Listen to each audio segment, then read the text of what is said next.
Season 4 episode 12 start होता है और हमें दिखती है कि स्काइलर पैकिंग कर रही होती है। मरी ने सब डीजे एजेंट स्काइलर के घर पर भेजे हुए होते हैं वॉल्टर की सब फैमिली को ले जाने के लिए। फिर स्काइलर वॉल्टर को बोलती है कि तुम्हें भी यहाँ से अब चलना चाहिए। तो वॉल्टर बोलता है कि ये एक चॉइस नहीं है, मुझे ही मारने गस के आदमी आने वाले हैं। अगर मैं तुम्हारे साथ रहूँगा तो कुछ भी नहीं फ़र्क पड़ेगा, अगर वहाँ डी एजेंट हो तो भी वो हम सबको वो मार देंगे, हम सब डेंजर में होंगे। तो इसलिए वॉल्टर उसके साथ नहीं आ रहा होता। फिर स्काइलर उसे बोलती है कि क्या दूसरा कोई वे नहीं है। तो वो स्काइलर को बोलता है कि एक था, पर अब वॉल्टर के पास उतने पैसे नहीं हैं कि वो किसी आदमी को पे कर सके उसको गायब करने के लिए। तो अब उसके पास कोई भी वे नहीं है। और फिर उस स्काइलर और उसके बच्चे वहाँ से चले जाते हैं। वो हैंक को कॉल कर कर बोलता है कि मुझे कार वॉश रन करना है, अगर मैं ऐसे तुम्हारे घर आ जाऊँ तो कार वॉश को कौन ध्यान देगा। वो उससे ये भी पूछता है कि मुझे क्या खतरा हो सकता है। तो हैंक बोलता है कि हाँ, तो तुम कार वॉश पर रह सकते हो। फिर नेक्स्ट सीन में हमें मरी दिखाई गई है और वो स्काइलर को बोल रही होती है कि वॉल्टर को भी आना चाहिए था। वॉल्टर जूनियर भी बोल रहा होता है कि उसे यहाँ आना ही चाहिए, वो खतरे में है और वो ऐसे अभी भी वो बिजनेस नहीं कर सकते, ये सब चीज़ों के बारे में वो अब नहीं सोच सकते। फिर हैंक बोल रहा होता है कि ये जो थ्रेट वगैरह है ये सब फालतू की चीज़ें हैं, ये कुछ इतना सीरियसली वगैरह नहीं है। वो फिर अपने पार्टनर को बताता है कि मैं जो मेरी फ्री टाइम जैसे स्पेंड कर रहा था वो किसी को पसंद नहीं आया। यानी कि हैंक जो गस पर नज़र रख रहा होता है, सब चीज़ें कर रहा होता है, उन सब चीज़ों के बारे में वो अपने पार्टनर को बता देता है। उसका पार्टनर को बोलता है कि जो लॉन्ड्री है उसमें 100% मैथ लैब है। वो अपने पार्टनर को बोलता है कि तुम्हें वहाँ जाकर कुछ पता करना चाहिए। उसका पार्टनर बोलता है कि अगर वहाँ कुछ होगा भी फिर भी हमें वार्डंट लेना पड़ेगा, और तुम्हारा जो सस्पिशन है वो इतना स्ट्रांग नहीं है जिससे हम एक्ट कर पाए और हम डायरेक्टली वहाँ जाकर उनके डोर पर खटखटाए और वहाँ जाकर हम इन्वेस्टिगेशन करें। हमें वहाँ जाकर सर्च करने का वारंट भी नहीं मिलने वाला। तो हैंक उसे बोलता है कि गुड ओल्ड वेज का क्या हुआ। वो उसे बोलता है कि डायरेक्टली जाओ और कुछ क्वेश्चंस आस्क करो और तुम वहाँ से कुछ ना कुछ इन्फॉर्मेशन तो लेकर निकाल ही सकते हो और उससे तुम फिर आगे जा सकते हो। फिर उसका पार्टनर लॉन्ड्री में पहुंच जाता है। लॉन्ड्री का जो मैनेजर होता है वो उसे बोलता है कि कुछ प्रॉब्लम है। तो हैंक का पार्टनर बोलता है कि कोई भी प्रॉब्लम वगैरह नहीं है। हैंक का पार्टनर फिर उसे एक स्टोरी सुनाता है। वो बोलता है यूनाइटेड स्टेट के एक जो सेनेटर है उनका जो लड़का है वो पकड़ा गया था कोकेन करते हुए। वो जब कोकेन करते हुए पकड़ा गया तो उसने इस जगह का पता दिया है। वो बोल रहा था कि यहाँ वो कोकेन कुक हो रहा है, तो इसलिए हम अब इस प्लेस को छानने आए हैं। वो उसे बोलता है कि ये एक बहुत ही ऑफ चांस है कि यहाँ हमें कुछ भी मिलेगा। वो कुछ भी फेंक रहा था और इसलिए हमें सिर्फ ये हमारी ड्यूटी है, तो इसलिए हम इन्वेस्टिगेशन करने के लिए आए हैं। तो वहाँ का मैनेजर बोलता है कि यहाँ जो ओनर है मुझे उससे परमिशन लेनी पड़ेगी और ओनर ज़रा आउट ऑफ टाउन है, तो इसलिए मैं आपको इसको इन्वेस्टिगेट करने की परमिशन नहीं दे सकता। फिर हैंक का पार्टनर बोलता है कि अगर हम वारंट लेकर आए तो तुम्हें पूरा बिजनेस बंद करना पड़ेगा और पूरे दिन के लिए तुम्हें ये सब बंद करना पड़ेगा। तो अगर तुम अभी मुझे करने दो, हम दो ही लोग हैं, तो तुम्हें अपना बिजनेस भी बंद नहीं करना पड़ेगा और हम इन्वेस्टिगेशन करके चले भी जाएंगे, तुम्हें उतना ट्रबल भी नहीं होगा। फिर मैनेजर उन लोगों को एक लुक लेने के लिए हाँ बोल देता है। फिर वो दोनों एक डॉग लेकर पूरे फैक्ट्री में फिरते हैं। उन्हें कुछ भी नहीं मिलता, पर हैंक के पार्टनर ने बहुत सारे इमेजेस उस जगह के ले लिए होते हैं। जो मैनेजर होता है वो जेसी को भी कॉल कर देता है कि अब वो जो मैथ कुक कर रहा है वो सब मशीन्स वगैरह बंद कर ले। तो जेसी सब मशीन्स बंद कर लेता है। जब हैंक का पार्टनर वहाँ से चला जाता है तो फिर से कुकिंग स्टार्ट हो जाती है। फिर नेक्स्ट सीन में हमें गस जेसी से बात करता हुआ दिखता है। वो बोलता है कि वॉल्टर का जो ब्रदर इन लॉ है वो अब इस लॉन्ड्री तक पहुंच गया। वॉल्टर ये सब ट्रबल क्रिएट कर रहा है, क्या अब भी तुम उसे नहीं मारना चाहते। तो जेसी बोलता है नहीं, हम वॉल्टर को नहीं मार सकते, अगर वॉल्टर को कुछ हुआ तो मैं भी ये काम नहीं करूँगा।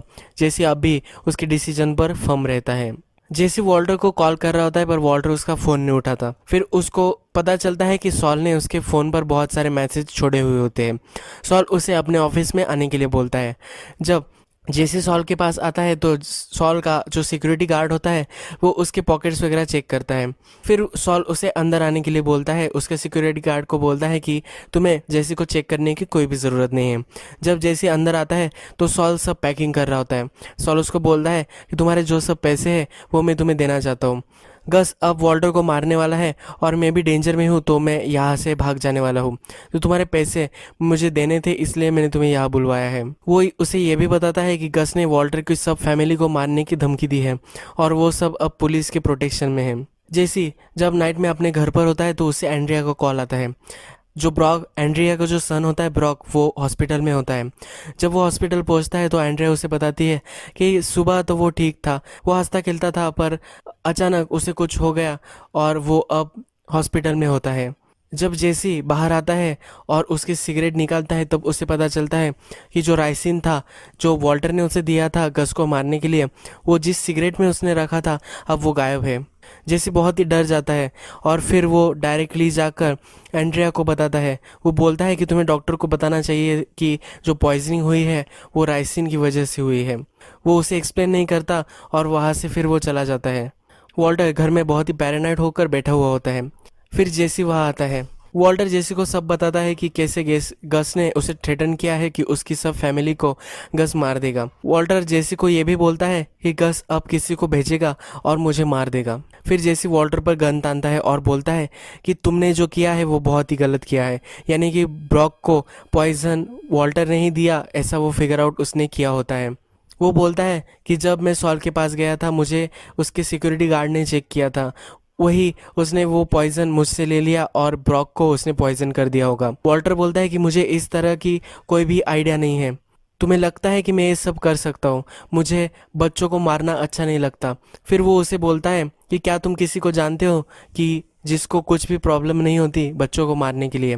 वो गस की बात कर रहा होता है। वॉल्टर फिर उसे समझाता है कि मुझे मारने के लिए तुम ही एक बेस्ट ऑप्शन हो गस के लिए, इसलिए उसने ब्रॉक को पॉइजन किया और तुम्हें भड़काया और अब तुम मुझे मारने आओगे। वो सब ये सब उसे पता था। वो हमेशा 10 स्टेप्स हमसे अहेड था और इसलिए अब तुम यहाँ आए हो मुझे मारने के लिए। अगर तुम्हें लगता होगा कि मैंने ब्रॉक को मारा है तो तुम मुझे अभी मार दो। और फिर वो ड्रामेटिकली जेसी की गन उसके सर पर रख लेता है। फिर वो दोनों एक प्लान करते हैं और जेसी वहाँ से चला जाता है।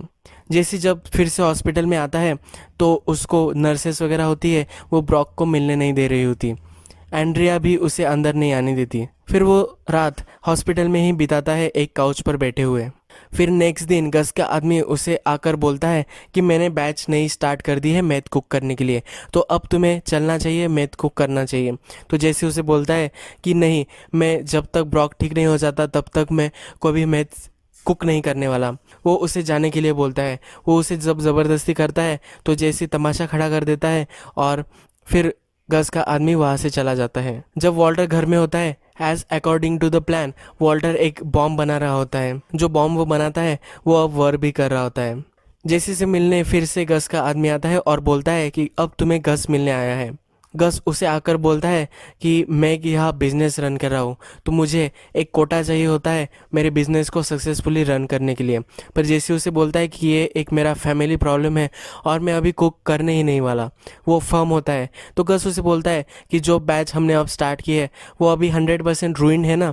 तो जैसे बोलता है कि वो अब रूइंड हो चुकी है और अब हम इसका कुछ भी नहीं कर सकते। तो गस बोलता है कि तुम अब रेस्ट करो और नेक्स्ट वीक जब तुम्हें अच्छा लगे तो तुम आ जाना और हम फिर से कुकिंग स्टार्ट कर देंगे।